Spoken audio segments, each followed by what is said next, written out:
All right, what's going on, guys? So it's week 2 of digital learning and the quarantine, and I don't know if you're like me, but I feel kind of like I've been grounded. I remember when I was growing up, I threw one of these at my brother. Can you see that? Yeah, it's a Matchbox car, and he's pretty agile. He's a younger brother, and probably during this time you've gotten upset with your siblings if you have them. If not, maybe your parents. And I threw this Matchbox car at him, and it missed him, and it hit the window, and it cracked the window, shattered the window actually. And my parents got really mad, and I got grounded for about a week. And I was thinking, this kind of feels like that time I was grounded. I'm stuck inside, not able to go outside and play. I can't see my friends. And so I was thinking, what's on the other side of being grounded? What did I learn through that time of being grounded? Because there's all kinds of things we can gain, all kinds of wisdom and answers, inner understanding, and that we can gain from being grounded. And it's all about what we do with this time, what we do with the circumstances we've been given. And our given circumstances right now are being shut inside. So the definition of circumstances is a fact or condition connected with or relevant to an event or action. So what we've got going on is based on this quarantine that we've got because of the COVID-19 virus. And so what are we going to do with it? Well, I saw two quotes that really just stuck out, and one of them was in a sermon I was listening to. And the guy said, our circumstances are catalyst, not constraints. And if you need to look up those two words, I don't want to give you any extra homework, but they're great words. Think about it this way, though. I said the same boiling water that softens a potato hardens an egg.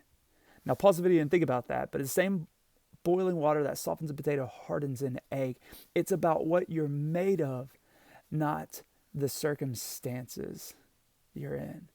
And so, what are you made of? What are you made of over these last 2 weeks? And how are you growing during this time of being grounded in quarantine and social distancing and isolation? Well, I was thinking about Paul, and he wrote in his letter to the church of Philippi in Philippians. I'm not going to read the whole thing, but Philippians 1:12 through 30 was what stuck out to me. He's in chains for the gospel. And he says in 13, right at the end of 13, he says, I am in chains for Christ. And maybe you feel that way, maybe not. I kind of feel that way. This has been really hard for me to be stuck at home, and not just stuck at home, but not able to see you guys, not able to see other friends and family and people at church. And it's been rather difficult. I love my family. I love being here, but it has been social distancing, and the isolation has been very difficult. So I feel a bit like Paul in this sense. But he says throughout that verse and throughout his book, he says to rejoice, to have joy. He says it numerous times. So how can we do that given the circumstances we are in? Well, verse 20 says, I eagerly expect and hope that I will in no way be ashamed, but will have sufficient courage so that now, as always, Christ will be exalted. And I thought, man, I'll read that one more time. I eagerly expect and hope that I will in no way be ashamed, but will have sufficient courage so that now, as always, Christ will be exalted. I thought that was really cool. And through the midst of what Paul's going through, what he's got going on, he's still able to have joy in the midst of this quarantine, of him being in jail and us being grounded. And so he goes on to say in 27, whatever happens, conduct yourselves worthy in a manner of the gospel, striving together, and this is in 27, striving together as one for the faith of the gospel, without being frightened in any way by those who oppose you. Without being frightened, I thought, man, it can be scary times, but we've got to have joy through this time. So how do we have joy despite the circumstances? How do we have joy when we're doing our schoolwork? Well, we can have joy. We can keep pressing on. We're called to do that. If you feel grounded, how are you growing during this time? Because when we get back into reality, on the other side of this groundedness, this being grounded, stuck at home, this isolation, there's a lot we have the opportunity to learn about ourselves during this time.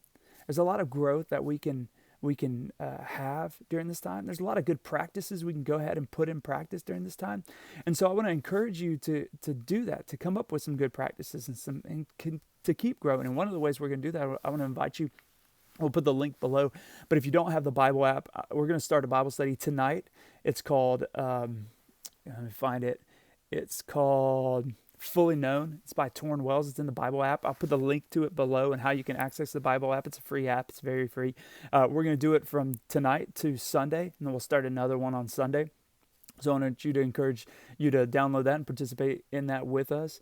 And also, there's a text challenge going around as well, which one of our students came up with. So your small group should be getting that text. I want you guys to continue meeting together, continue growing together. Don't let these circumstances break you down. Allow the circumstances to build you up. So what are you doing during this time? Don't feel grounded. That grounded is a bad thing at this point.